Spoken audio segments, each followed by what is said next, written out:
추운 겨울 아침, 미국 중서부의 한 작은 마을.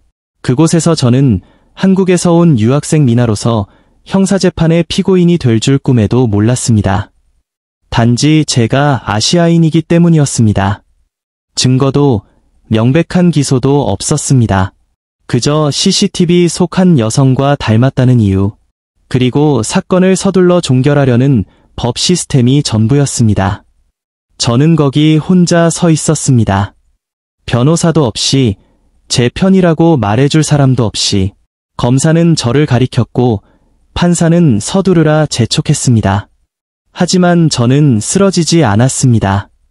조국에서 배운 자존심, 공정에 대한 믿음, 그리고 절대 굴복하지 않겠다는 의지는 그날 법정에서 제 유일한 무기였습니다.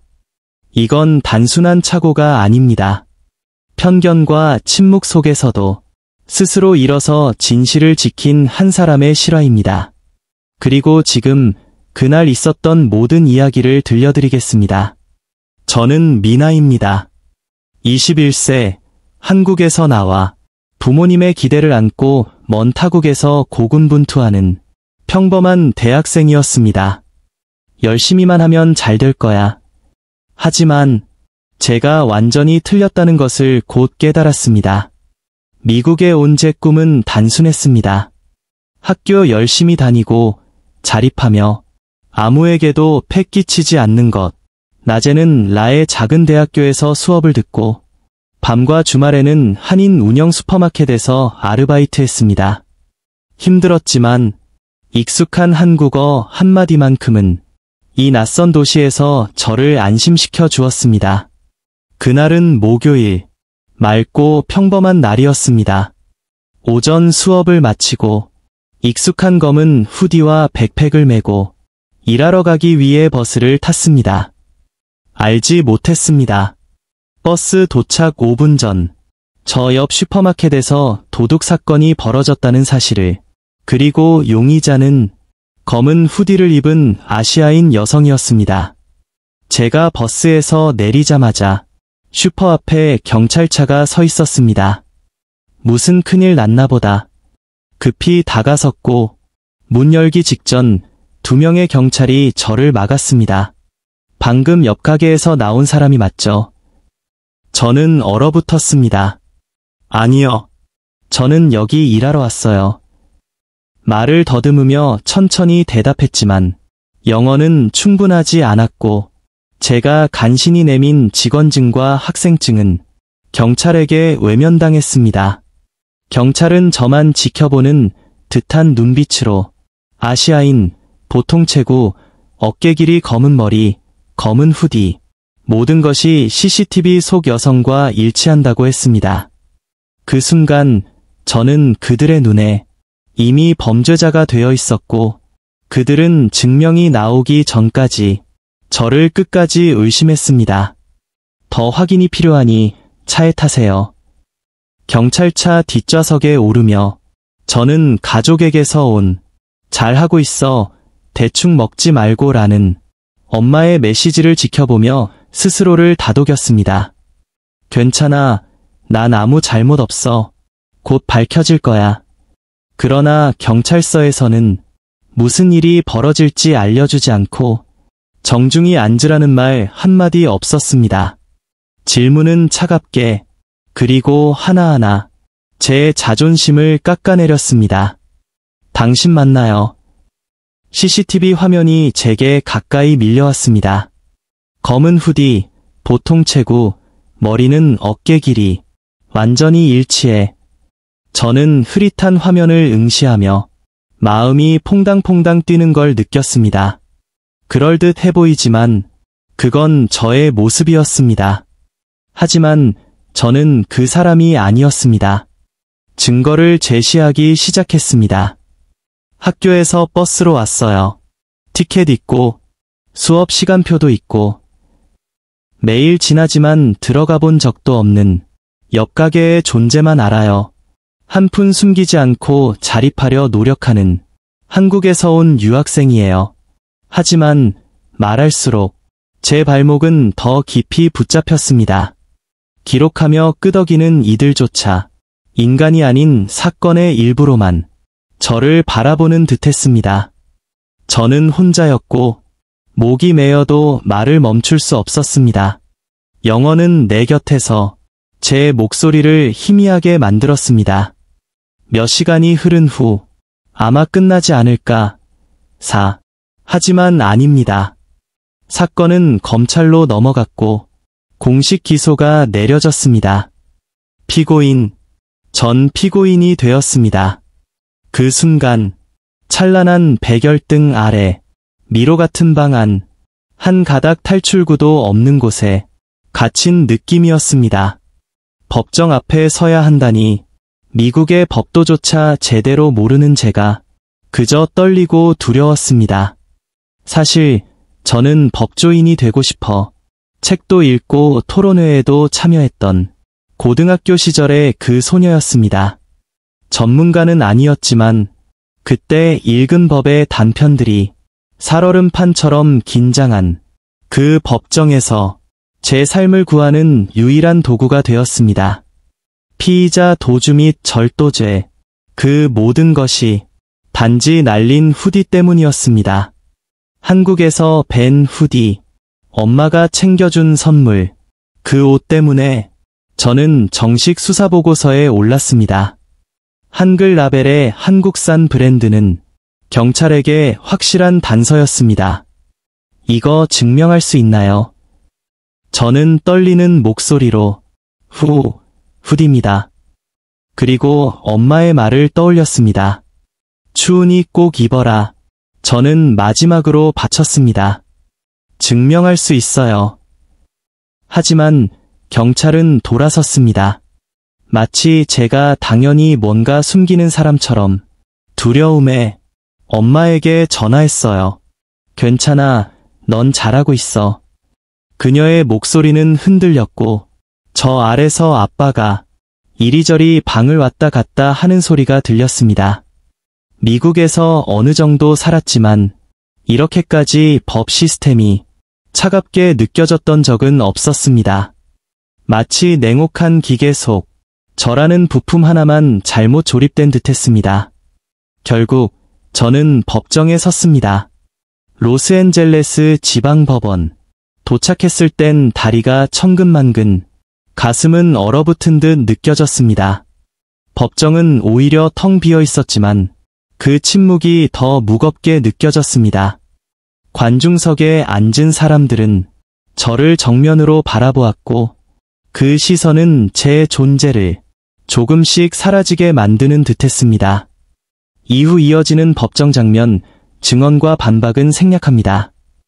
이렇게 한국인 유학생 미나의 흔하지만 특별했던 하루는 한 장의 사진처럼 일상 속에도 언제든 벌어질 수 있는 일이라는 무거운 메시지를 남기고 있습니다. 판사 한슨 하트만이 법정에 들어섰을 때 나는 숨이 멎을 것 같았다. 그는 중년의 백인 남성이었고 눈은 깊게 파였으며 표정은 지쳐 보였다. 그가 나를 바라보더니 서류를 내려다보았다. 30초도 지나지 않아 나는 그에게 그저 하나의 평범한 사건일 뿐이라는 것을 알 수 있었다. 법이라는 기계의 작은 톱니바퀴. 내가 어디서 왔는지는 중요하지 않았고 내가 정말로 무죄인지도 중요하지 않았다. 내 변호사 브라이언은 검사 던컨과 대화를 나누고 있었다. CCTV, 옷차림이 비슷함, 범행 장소 근처라는 단어들이 어렴풋이 들려왔다. 나는 그제야 깨달았다. 사건에는 이미 정해진 틀이 있었고 나는 우연히 그 틀에 들어맞는 체형, 동일한 브랜드와 색상의 후드티를 입고 있었을 뿐인데 거기에 억지로 끼워 넣어진 것이다. 나는 변호사를 바라봤다. 브라이언은 미간을 찌푸렸지만 아무 말도 하지 않았다. 그는 이 일이 곧 해결될 거라고 생각했는지도 모른다. 하지만 나는 확신할 수 없었다. 검사가 발표를 시작하자 나는 그의 말이 들리지 않았다. 가슴 속에서 울리는 심장 소리 외에는 아무것도 들리지 않았다. 그들은 나를 단지 아르바이트를 하던 유학생을 CCTV에 포착된 용의자로 만들어가고 있었다. 그것이 너무 당연한 것처럼 내 이름도 가족도 꿈도 존재하지 않았던 사람처럼 앞으로도 이런 시선을 몇 번 더 마주하게 될까? 하지만 확실한 건 하나였다. 나는 침묵할 수 없다는 것. 나는 변호사가 아니지만 대학 시절 몇 개의 법학 수업을 들은 적이 있다. 그때는 그저 교양 과목이라 생각했지만 그날 아무도 내 말을 들어주지 않는 순간 그 지식이 나를 구해줬다. 체포되던 순간 무슨 일이 벌어지고 있는지 이해할 수 없었다. 경찰이 갑자기 몰려와 마치 위험한 범죄자인 것처럼 나를 에워쌌다. 나는 떨리는 목소리로 말했다. 무슨 착오가 있는 것 같아요. 이 사건에 대해 아는 게 없어요. 하지만 누구도 내 말을 들으려 하지 않았다. 그들에게 나는 그저 죄를 부인하려는 범죄자처럼 보였을 뿐이다. 그들은 체포 기록에 이렇게 적었다. 체포 당시 도주 시도. 나는 수갑을 찬 채 멍한 상태로 서 있었다. 무대 위에 끌려 나온 느낌이었다. 대본은 이미 짜여 있었고 나는 악역이었다. 법정에서 판사 하트만은 서류를 힐끗 보더니 내게 말했다. 이 사건은 간단하군요. 그의 목소리는 마치 요리 레시피를 읽는 것처럼 담담했다. 법정 안 공기는 너무 차가워서 내가 떨고 있다는 사실조차 잊게 만들었다. 내 국선 변호사 줄리아 모건은 너무 바빴다. 그녀가 내 이름을 기억이나 할 수 있을까 싶었다. 재판 전에 우리는 단 2마디밖에 나누지 못했다. 그녀가 사건 기록을 다 읽었는지도 모르겠다. 나는 듣고 싶었고 설명받고 싶었고 믿음을 원했다. 하지만 나를 대변하는 사람조차 수십 건의 사건에 파묻혀 있었다. 나는 단지 그 목록 중 하나였을 뿐이다. 재판장이 물었다. 피고 측 변호인은 할 말이 있습니까? 나는 손을 들었다. 법정은 몇 초간 정지한 듯 조용해졌다. 마치 유학생이 이 자리에서 발언해서는 안 되는 것처럼 나는 침을 꿀꺽 삼키고 입을 열었다. 서툴지만 또렷한 영어로 말했다. 저는 범인과 옷이 비슷하다는 이유로 기소됐습니다. 하지만 CCTV 영상은 제가 도둑이라는 걸 증명하지 못합니다. 저는 도망친 게 아니라 오해받은 상황이 무서워서 물러선 것뿐이에요. 검사 던컨이 비웃으며 말했다. 지금 자기 변론 중인가 보죠? 아무도 웃지 않았다. 하지만 나를 변호해주는 이도 없었다. 나는 깊게 숨을 들이쉬었다.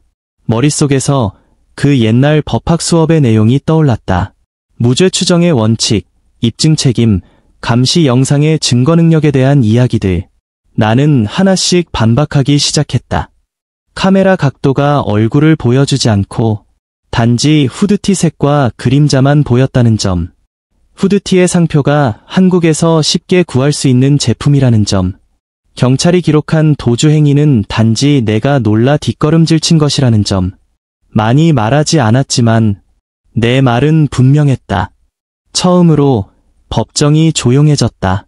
덩컨도 웃음을 멈췄다. 내가 똑똑해서가 아니라 진심이었기 때문이다. 아무도 아시아계 유학생이 미국 법정에서 그렇게 자신있게 진실을 말하리라 기대하지 않았던 것이다. 결과가 달라질지는 모르겠다. 하지만 최소한 나는 침묵하지 않았다. 나는 도망치지 않았다.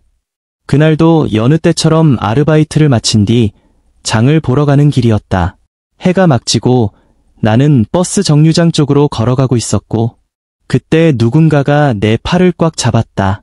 가만히 있어요. 당신은 조사 대상입니다. 놀라 뒤를 돌아봤다.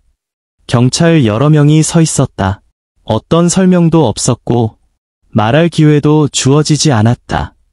의심 가득한 눈과 차가운 손길만이 내 손목을 조여왔다. 무슨 일이 일어나는지 이해할 수 없었다. 나는 본능적으로 뒷걸음질치며 더듬거리며 말했다. 저는 그냥 시장 가던 중이었어요.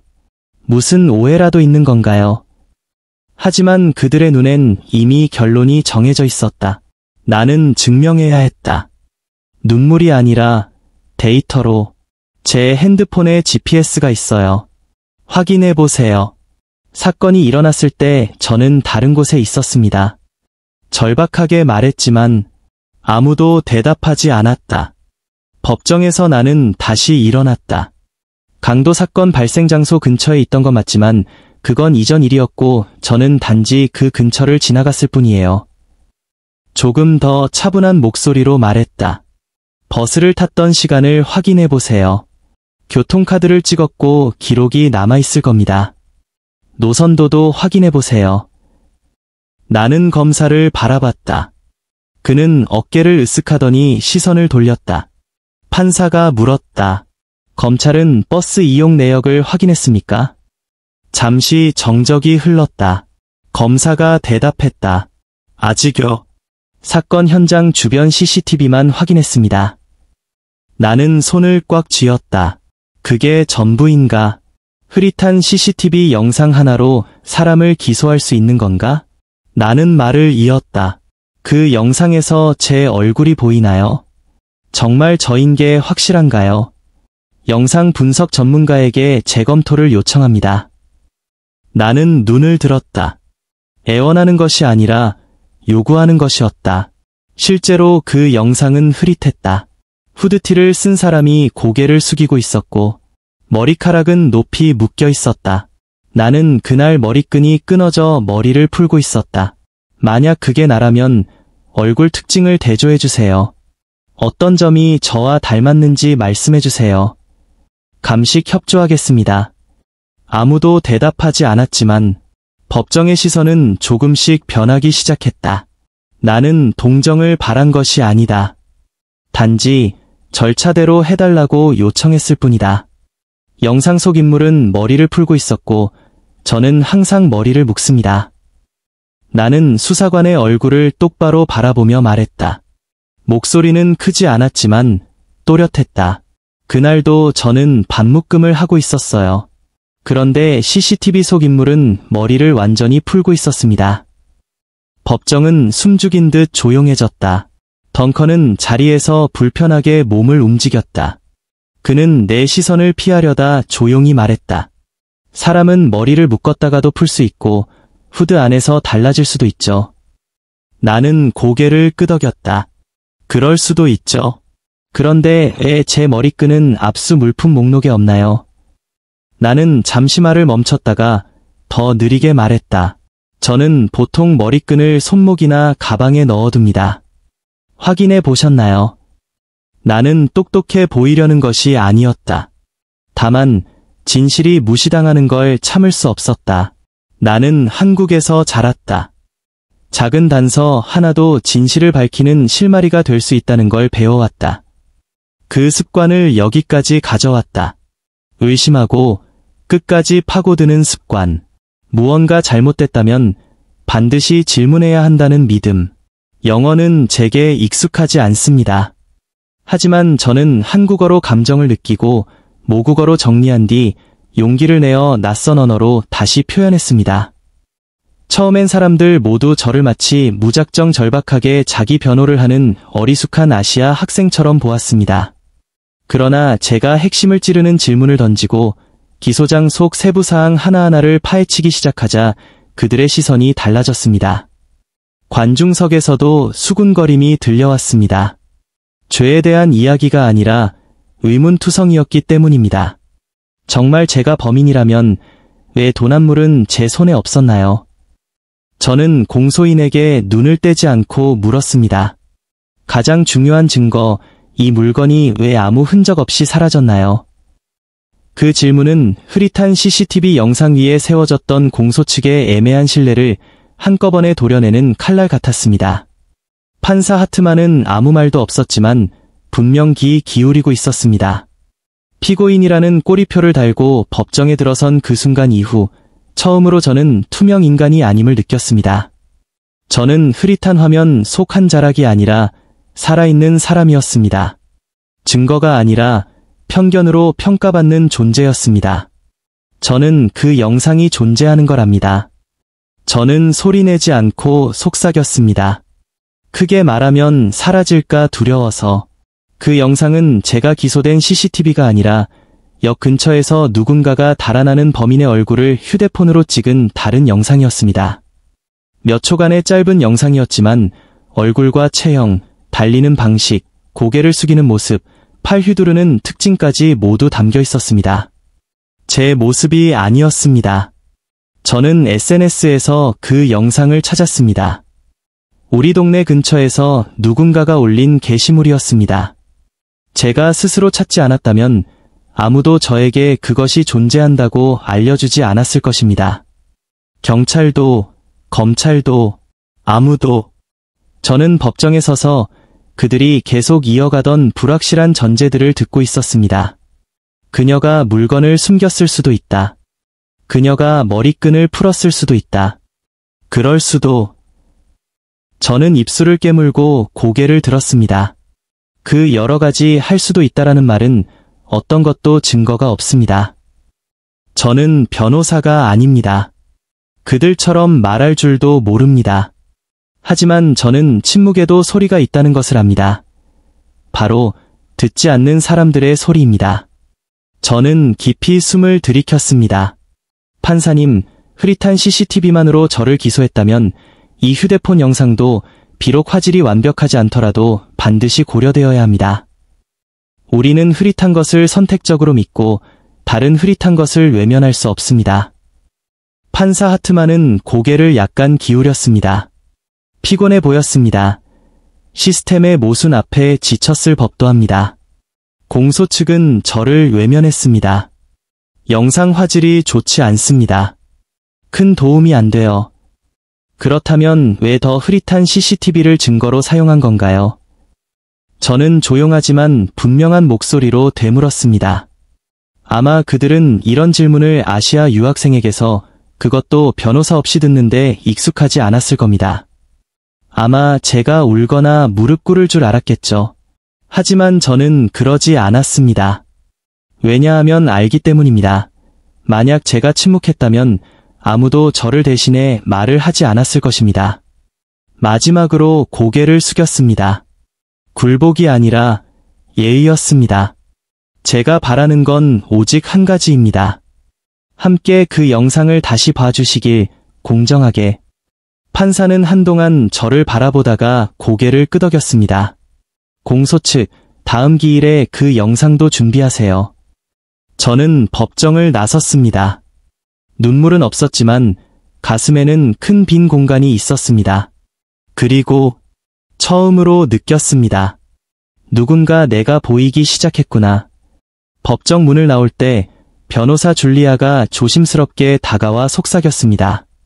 마치 부러질까 봐 겁나는 듯이. 변호를 굉장히 잘 준비하신 것 같아요. 솔직히 제가 다 읽지 못해서. 저는 고개를 끄덕였습니다. 아무에게도 원망은 없었습니다. 하지만 제 마음은 무거웠습니다. 아무도 이해하지 못했습니다. 통째로 듣지 않았습니다. 저는 교환학생이었습니다. 외국인이었습니다. 거대한 미국 법제도 한가운데 선 아시아 소녀였습니다. 나는 무죄다 라고 외치고 있었습니다. 하지만 소리가 작고 외면당하는 듯했습니다. 저는 스스로 일어섰습니다. 왜냐면 제가 하지 않으면 아무도 하지 않을 테니까요. 저는 손가락으로 그 휴대폰 화면을 가리켰습니다. 그 영상 속 범인이 달리는 장면. 흐릿하지만 제겐 명확했습니다. 허리 라인을 보세요. 제 허리는 둥근데 저 사람은 각이 지어 있어요. 저는 몸을 약간 돌리고 머리를 숙였습니다. 아무도 말하지 않았지만 몇몇은 고개를 끄덕였습니다. 그리고 주머니에서 그 문제가 된 후디티를 꺼냈습니다. 공소 측이 내가 입은 그 옷 일하던 물건입니다. 이 옷은 영상 속 후디와 달라요. 조금만 더 자세히 보면 보이실 거예요. 제가 직접 입어 보였습니다. 조금 길고 여유 있는 사이즈였습니다. 디테일의 차이가 진실을 말하기도 합니다. 저는 말을 이었습니다. 멈추지 않았습니다. 저는 역 직원이나 그 가게 직원과 친분도 없어요. 그 가게에 간 적도 없습니다. 저는 그날 슈퍼마켓 근무 기록과 CCTV 출퇴근 증거를 제시했습니다. 제 목소리가 떨리기 시작했습니다. 제가 진짜 절도범이라면 계산대 앞에 곧장 들어가지 않았겠죠. 제가 사건 현장에 있었다면, 하지만 현장에는 루이즈라는 이름도 없었습니다. 저는 멈춰서서 숨을 들이켰습니다. 만약 경찰이 정말 저를 현장에서 보았다면 그때 차량 GPS는 왜 없죠? 그들은 어디에 있었고 무엇을 보았나요? 그 누구도 답변하지 않았습니다. 담당 수사관 덩컨은 단기적으로 말했습니다. 우리는 아직 그걸 제출하지 않았습니다. 법정은 정적에 잠겼습니다. 마치 누군가 엉킨 털실에 첫 실타래를 풀어낸 듯 조용했습니다. 저는 판사를 똑바로 보았습니다. 진술이 사실이라면 GPS 기록이 증명해 줄 것입니다. 기록이 없으면 어떻게 되는 건가요? 반박 아닌 침묵이 돌아왔습니다. 분위기가 서서히 변했습니다. 천천히, 그러나 확실히. 관중석에서 누군가 고개를 갸웃거렸고 몇몇은 시선을 돌리기 시작했습니다. 그리고 판사 하트만은 처음으로 서류가 아닌 저를 보았습니다. 그날 저는 판사에게 이길 수는 없었지만 그 순간까지 누군가가 듣고 있다는 것을 알았습니다. 왜냐하면 제가 온 목소리가 아니라 조용하지만 명확한 진실로 말했기 때문입니다. 아무도 날 구하진 않았지만 내 스스로 나를 구했습니다. 그리고 때때로 그걸로 충분합니다. 저는 그 차가운 법정 한가운데 서 있었고 저는 더 이상 누군가의 실루엣이 아니었습니다. 한 벌의 후디티도 흐릿한 얼굴도 아니었습니다. 눈에 보이지 않던 사람, 하지만 분명 존재하는 사람. 그 영상을 본 사람은 아무도 없었습니다. 증인은 없었고 직접 증언한 사람도 없었습니다. 그 사람이라고 말할 수 있는 사람은 아무도 없었습니다. 증거. 한 벌에 찢어진 후디티. 제가 가진 옷이었습니다. 제가 범죄를 저질러서가 아니라 제가 그걸 입고 있었기 때문입니다.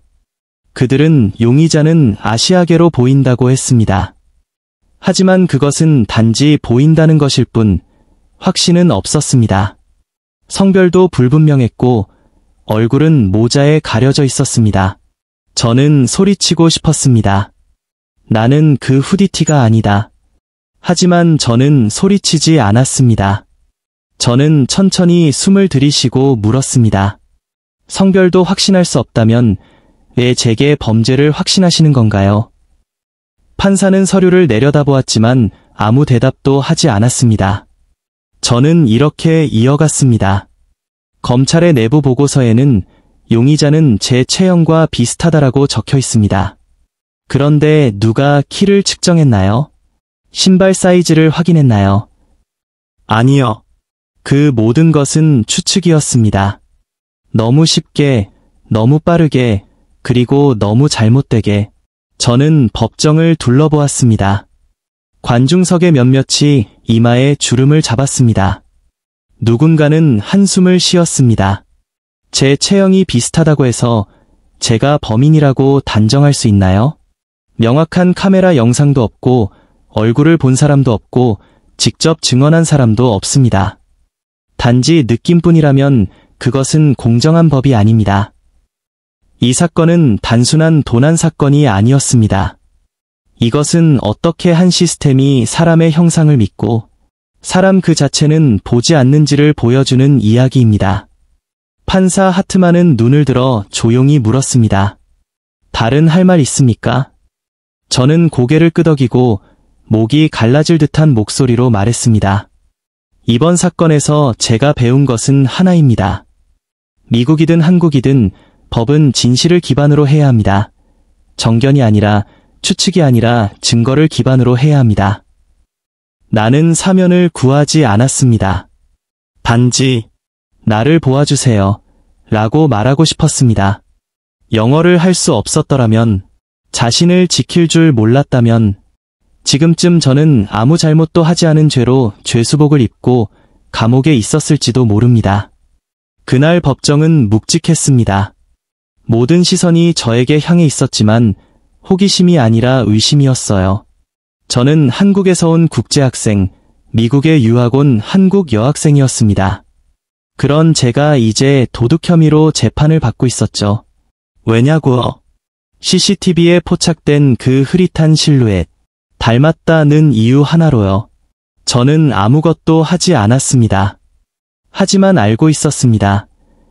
진실은 말하지 않으면 무력하다는 것을요. 만약 제가 명확하게 반박하지 않았다면, 만약 제가 침묵했다면, 만약 제가 이해하지 못해 고개만 끄덕였다면, 만약 제가 울기만 했고 말할 줄 몰랐다면, 저는 유죄 판결을 받았을 겁니다. 판사가 공소 측에게 물었습니다. 다른 증거는 없습니까? 법정은 숨막히는 듯 고요해졌습니다. 공소인 중 한 명이 서류를 넘기며 긴장한 얼굴로 고개를 떨궜죠. 그리고 판사는 말했습니다. 증거가 충분하지 않습니다. 피고에게 무죄를 선고합니다. 그 순간 저는 숨이 막혔습니다. 모든 것이 정지한 듯 했어요. 제게 자유가 돌아왔다는 사실이 믿기지 않았습니다. 뒤에서 속삭임이 들려왔습니다. 그 여학생이 무죄라니?